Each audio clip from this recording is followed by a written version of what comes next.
प्रधानमंत्री नरेंद्र मोदी को अगर कोई यह याद दिलाए कि देश के युवाओं को जो आपने रोजगार का वादा किया था उस वादे का क्या हुआ, तो क्या वो देशद्रोह हो गया? आपकी स्क्रीन पर नेहा सिंह राठौर लोक गायिका हैं, परिचय की मोहताज नहीं है। आपको याद होगा उत्तर प्रदेश के चुनावों के दौरान किस तरह से भारतीय जनता पार्टी के प्रचार तंत्र ने इनके खिलाफ अश्लील और वाहियात प्रोपेगेंडा चलाया था। अब एक न्यूज चैनल ने उन्हें देशद्रोही तक बता दिया है, देश के खिलाफ षड्यंत्र करने का आरोप लगाने की बात कह दी है। आपकी स्क्रीन पर एबीपी न्यूज, पटना में देश के खिलाफ रचा जा रहा षड्यंत्र। आगे क्या कहता है? अग्निपथ के खिलाफ नेहा सिंह राठौर का नया गाना, सरकार के खिलाफ मारा सटायर, यानी कि सरकार के खिलाफ तंज, सरकार के खिलाफ व्यंग्य, और इसे इन्होंने देश के खिलाफ षड्यंत्र की बात कह दी है। मैं समझना चाहता हूं एबीपी न्यूज के न्यूज डेस्क पर कौन बैठा है जो इस तरह की अनाप शनाप बातें कहता है, बताइए। हालांकि मुझे ताज्जुब नहीं है, क्योंकि आपको याद होगा इसी चैनल की एक पत्रकार थी जिन्होंने प्रधानमंत्री नरेंद्र मोदी का इंटरव्यू करते हुए पूछा था, आप ये ऊर्जा कहां से लाते हैं, कहां से आती, कोई टॉनिक पीते हैं क्या आप? नेहा सिंह राठौर ने इसका करारा जवाब दिया है। नेहा ने क्या कहा है आपकी स्क्रीन पर? अपने इस गीत में मैंने सरकार से सेना की भर्ती निकालने की गुहार लगाई है और मीडिया इसे देश के खिलाफ षड्यंत्र बता रहा है। रोजगार मांगना देश के खिलाफ षड्यंत्र कब से होने लगा? देश के खिलाफ षड्यंत्र तो वो लोग कर रहे हैं जो देश के असल मुद्दों से जनता का ध्यान भटका रहे हैं। बिल्कुल 100% सही कहा यहां पर नेहा सिंह राठौर ने। देशद्रोह वो कर रहे हैं जो जनता का ध्यान रोजगार महंगाई से भटकाकर हिंदू मुस्लिम के दंगे करवा रहे हैं। और सावरकर आसन करते हुए न्यूज चैनल पलट गया। जब नेहा ने उन्हें कटघरे में रखा तो अब चैनल क्या कह रहा है? भर्ती निकाली साहब, बीतल जा रही उमरिया। मेरी प्रतिक्रिया के बाद चैनल ने अपना थंबनेल बदल लिया है, सावरकर आसन करते हुए। चलिए, हाथ कंगन को आरसी क्या, कायदे से तो मैं चाहता था कि नेहा का पूरा गाना आपको सुना सकूं। मैं आपको उनके एल्बम का ये ताज़ा गाना सुनाना चाहता हूं, 18 सेकंड का। मैं चाहूंगा आप सुने और खुद फैसला करें कि क्या इसमें नेहा देशद्रोह का काम कर रही हैं। सुनिए वो क्या गा रही हैं। अरे नौकरी नौकरी सोर कई के नवहन के ललचैले रे, बीतल चुनाव बढ़ल बेकारी, साहेब कहवा गईले रे, बीतल चुनाव बढ़ल बेकारी, साहेब कहवा गईले रे। बताइए साहब, क्या इसमें कहीं पर भी आपको देशद्रोह महसूस हुआ? क्या मजाक बनाकर रख दिया न्यूज चैनल्स ने? मैं नहीं भूला हूं दोस्तों, आज से कुछ सालों पहले जी न्यूज ने कुछ शायरों को, कुछ वैज्ञानिकों को अफजल प्रेमी गैंग बता दिया था। बाद में उन्होंने इस मुद्दे को उठाया था और फिर जी न्यूज को माफी मांगनी पड़ी थी।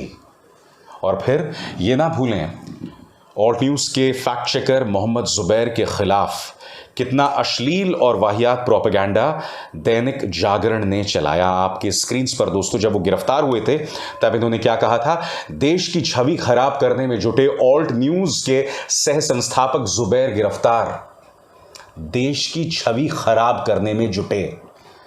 और उससे पहले एबीपी न्यूज ने कहा, क्या कहा? देश के खिलाफ षड्यंत्र। आप समझ रहे हैं दोस्तों, ये न्यूज चैनल्स आपके खिलाफ इस तरह के शब्दों का इस्तेमाल करके कुछ लोगों के खिलाफ एक भीड़ खड़ी कर रहे हैं। मैं समझना चाहता हूं एबीपी न्यूज से या दैनिक जागरण से, आप इस तरह का वाहियात, गैर जिम्मेदाराना इस तरह की खबरें दिखाकर, इस तरह के थंबनेल में टाइटल्स दिखाकर आप क्या प्रमाणित करने की कोशिश कर रहे हैं? आप एक युवा लड़की के खिलाफ भीड़ खड़ी कर रहे हैं, क्योंकि देखिए अंधभक्तों के यहां तो कुछ होता नहीं है। उनको तो जो खिलाया जाता है, जो चराया जाता है, चर लेते हैं और नतीजा आपके सामने है। अजीबोगरीब बात है कि इस सरकार से जो भी सवाल करेगा वो देशद्रोही माना जाएगा। और आपको याद होगा, नेहा के खिलाफ एक निहायत ही अश्लील वाहियात प्रोपेगेंडा चलाया गया था उत्तर प्रदेश चुनावों के दौरान। इस लड़की की क्या गलती थी? इसने सिर्फ एक गाना गाया था कि यूपी में काबा, यूपी में क्या है? इस लड़की का सिर्फ यह गुनाह है कि भोजपुरी फिल्मों में जो अश्लील गाने चल रहे हैं उसके खिलाफ इसने अभियान चलाया है। कायदे से उन अश्लील फिल्मों के खिलाफ इन तीनों को, रवि किशन, रिंकिया के पापा और निरहुआ, तीनों सांसद भी हैं बाय द वे, इन्हें मोर्चा बुलंद करना चाहिए था। नहीं किया कुछ साहब। मैं आपसे सवाल पूछना चाहता हूं, क्यों? देखिए किस तरह से नेहा के खिलाफ इन्होंने प्रोपेगेंडा चलाया था। सुनिए। उत्तर प्रदेश सरकार चुनाव जीतने के लिए माननीय रवि किशन के स्वर में एक गाना जारी करती है कि यूपी में ईबा, रैप के अंदाज में। उसके जवाब में यह लड़की यानी नेहा सिंह राठौर एक गाना जारी करती है यूपी में काबा। बस उसने वो गाना क्या जारी किया दोस्तों, बवाल हो गया। नेहा सिंह राठौर को लगातार निशाने पर लिया जाते रहा। उसके खिलाफ अश्लील प्रोपेगेंडा, अनाप शनाप जो है बातें कही जाने लगी। उनकी निजी जिंदगी के बारे में लगातार बातें की जाने लगी। बीजेपी आईटी सेल, जिसका मुखिया ये आदमी अमित मालवीय है, उसके तमाम जो दो रुपल्ली ट्रोल्स हैं, उनके निजी जीवन के बारे में अनाप शनाप बातें करने लगे। बात वहां नहीं रुकी। रवि किशन, उन्होंने तक उनके बारे में आपत्तिजनक बात कही, जो कि उनके इस ट्वीट में है। क्योंकि किसी व्यक्ति ने अपने इस ट्वीट में कहा कि नेहा जो है वो सस्ती लोकप्रियता के लिए ये काम कर रही है। तो रवि किशन कहते हैं, हां बिल्कुल मैं इस बात से इत्तेफाक रखता हूं। रवि किशन, मैं आपको बता दूं नेहा सिंह राठौर कर क्या रही है। एक युवा लड़की, उसने एक बीड़ा उठाया हुआ है कि भोजपुरी फिल्मों और भोजपुरी गानों में जो अश्लीलता है, जो एक हकीकत है, उसे मैं खत्म करके दम लूंगी। और भोजपुरी फिल्मों में अश्लीलता को बढ़ावा देने के लिए कौन लोग जिम्मेदार हैं? कायदे से इनके सुपरस्टार्स की जिम्मेदारी बनती है कि उस पर वो अंकुश डालें। मगर इन चेहरों पर गौर कीजिए। माननीय रिंकिया के पापा, निरहुआ और खुद रवि किशन, इनकी ढेरों फिल्में आप देख सकते हैं जहां वो भोजपुरी संस्कृति, गानों और उन्हें गौरवान्वित करते हैं। और कैसे गौरवान्वित करते हैं आप खुद समझते हैं दोस्तों। मैं आपको बतलाना चाहूंगा कि नेहा सिंह राठौर के पीछे कोई पॉलिटिकल पार्टी नहीं है। कोई पॉलिटिकल पार्टी नहीं है। नेहा सिंह राठौर का जीवन, एक युवा है, 20s में है, मगर इतने कम वक्त में भी उनके सामने इस सरकार के अंदर जो एक कट्टरवादी, एक फांसीवादी सोच है ना, उसकी उन्हें झलक मिल गई। क्योंकि होता क्या था, इन्हें कहीं पर भी बुलाया जाता था और जैसे ही आयोजकों को पता चलता था अच्छा ये वो नेहा सिंह राठौर है, तो वो अगले दिन फोन करके कहते थे, माफ करना नेहा जी, हमसे गलती हो गई, हम किसी और नेहा को बुलाना चाहते थे। नेहा लगातार इसका सामना कर रही है। मगर मैं आपको एक बात बताना चाहता हूं, यह लड़की डरी नहीं है। ये लड़की अब भी अपनी बात करती है, दमदार तरीके से करती है। मैं आपको एक छोटी सी झलक दिखाना चाहता हूं। इस लड़की के अंदर जो जिंदा दिली है ना दोस्तों, मैं उसका कायल हूं। मुद्दा यह नहीं कि उसके अंदर प्रतिभा क्या है, मुद्दा यह भी नहीं कि वो अपनी बात किस तरह से रख रही है। मुद्दा यह है कि वो निडर है, और जैसे कि मेरे शो का नाम है ना, बेबाक है। एक झलक देखिए उसकी। अब तक लाठी नहीं खा पाए हो ना, तो इस चीज को समझो कि बस तुम्हारा नंबर नहीं आया है। एक दिन तुम्हारा भी नंबर आएगा। और जितने सारे लोग मुझे ट्रोल करते हैं, मैं खास तौर पे नव युवकों की बात कर रही हूँ, जो कंपटीशन की तैयारी करते हैं, बच्चे जिनकी जो भर्ती नहीं निकलने की वजह से परेशान, की भर्ती निकल जाती ना, पारी का भर्तिया में हमार हो जाती ना, पारी का भर्तिया में पुलिस दरोगा बन जाती, वो लोग भी मुझे ट्रोल करते हैं। मुझे पता है कल जो प्रयागराज में हुआ है, कल जो पटना में हुआ है, वो आपके साथ भी होगा। और सरकारें ऐसी ही बेलगाम होती रहेंगी। मन तो आप ही लोगों ने बढ़ाया है, मन मैंने तो नहीं बढ़ाया भैया, मन मैंने नहीं बढ़ाया है, मन आप ही लोगों ने बढ़ाया। भाई घूस के मारेगी, अभी तो खाली दिखा रही है, ऐसे ही से मार रही है ना, अभी जान से मारेगी। तुम लोग देखते रहना, नहीं उठे नहीं जगे तो मैंने कहा ना, भाजपा प्रचार तंत्र के पास सिर्फ एक तरीका है। मैं एक सीधी सी बात कहता हूं, क्योंकि जब नेहा ने पहली बार यूपी में काबा गाना गाया था, और उसकी एक झलक आप यहां देख रहे हैं, तो उसके जवाब में रवि किशन एक और गाना लेकर आए। और न सिर्फ रवि किशन बल्कि भाजपा यूपी भी एक और गाना लेकर आई कि यूपी में काबा। बताइए ना, नेहा के बारे में आपने जितना भी सुना, इसमें आपको कहां पर देशद्रोह महसूस हुआ? और इस लड़की के खिलाफ इस देश की नहीं, शायद दुनिया के सबसे ताकतवर political party Bharatiya Janata party ने पूरा मोर्चा बुलंद कर दिया था। आज भी मैं दावे के साथ कह सकता हूं, मेरे इस कार्यक्रम पर कमेंट सेक्शन में आकर कई लोग नेहा सिंह राठौर के बारे में अनाप शनाप बातें कहेंगी, मगर खैर वो आप अपने संस्कारों का परिचय दे रहे हैं। मैं आपको एक और चीज बतलाना चाहता हूं। मंगलवार को मोदी सरकार से पूछा गया कि कितने पत्रकारों को गिरफ्तार किया गया है। उन्होंने कहा कि हमारे पास कोई ऐसे आंकड़े ही नहीं है, पब्लिक ऑर्डर स्टेट सब्जेक्ट है और ये आंकड़े हमारे पास नहीं है।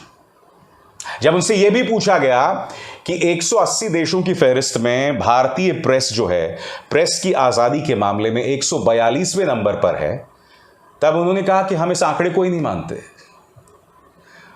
पूरी दुनिया में ढिंडोरा पीटा जा रहा है प्रेस की आजादी को लेकर। आप किस तरह से सवाल पूछने वाले लोगों पर निशाना साधते हैं, आप किस तरह से फिल्मकारों पर निशाना साधते हैं, गायकों पर निशाना साधते हैं, ये किसी से छुपा नहीं है। पूरी दुनिया इस बात को देख रही है। अभी 2 दिन पहले अविनाश दास जो कि एक फिल्मकार हैं, उन्हें मुंबई से गुजरात पुलिस उठाकर ले गई। क्यों? क्योंकि उन्होंने कुछ ट्वीट किया था जिसमें अमित शाह और पूजा सिंघल की तस्वीर थी, जो कि ईडी द्वारा गिरफ्तार एक आईएएस ऑफिसर है। जिग्नेश मेवानी को आप भूल गए? वो तो खैर विधायक हैं, उन्हें भी गुजरात से असम पुलिस ले जाया गया एक ट्वीट के आधार पर।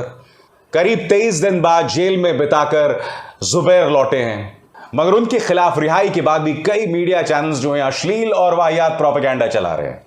इन न्यूज चैनल्स का कोई और काम नहीं है दोस्तों।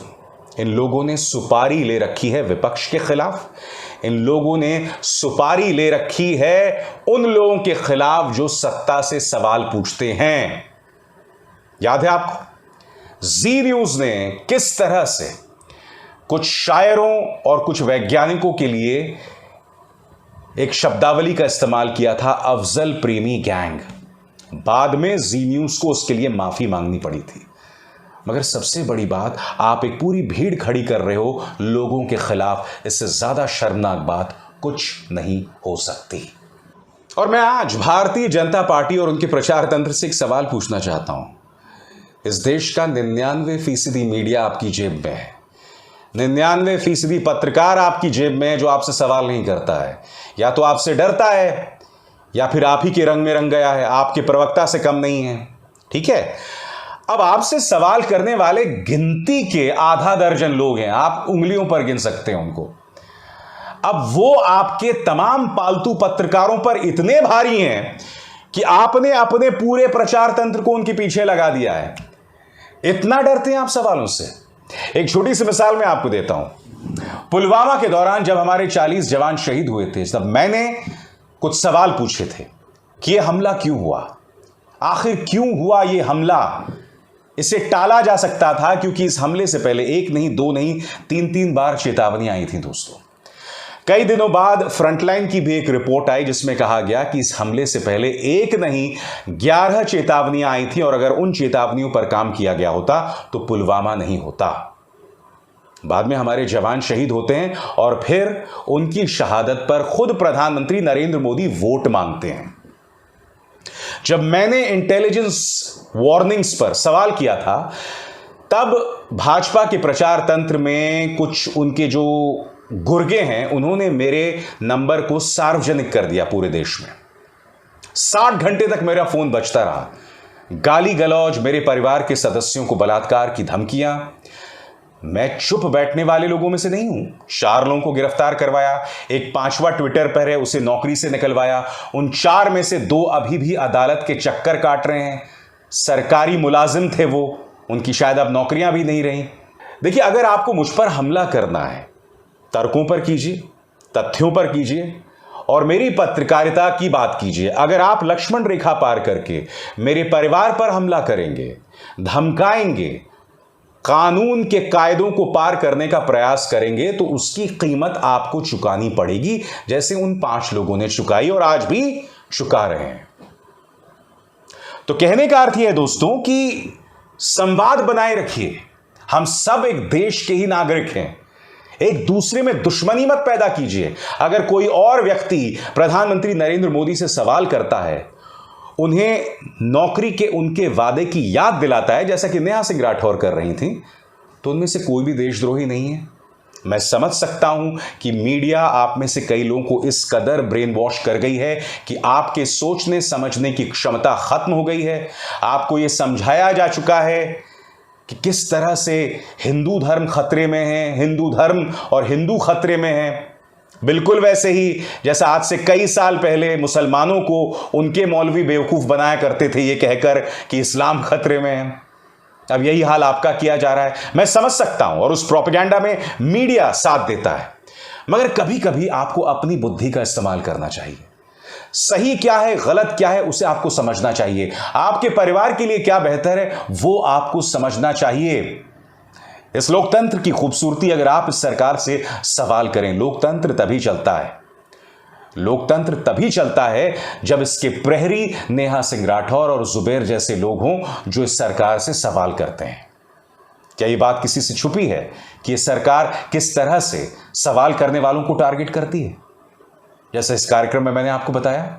देखिए साहब, स्पष्ट है, नेहा सवाल करती रहेंगी, जुबैर जो दुष्प्रचार है उसका पर्दाफाश करते रहेंगे, अभिसार भी सवाल करता रहेगा। यह स्वस्थ लोकतंत्र का अभिन्न अंग है। बाकी जिन लोगों को सवाल पसंद नहीं आते, मुझे एक गाना याद आता है, तुझको मिर्ची लगी तो मैं क्या करूं। धन्यवाद। स्वतंत्र और आजाद पत्रकारिता का समर्थन कीजिए, सच में मेरा साथी बनिए। बहुत आसान है दोस्तों, इस ज्वाइन बटन को दबाइए और आपके सामने आएंगे ये 3 विकल्प, इनमें से एक चुनिए और सच के इस सफर में मेरा साथी बनिए।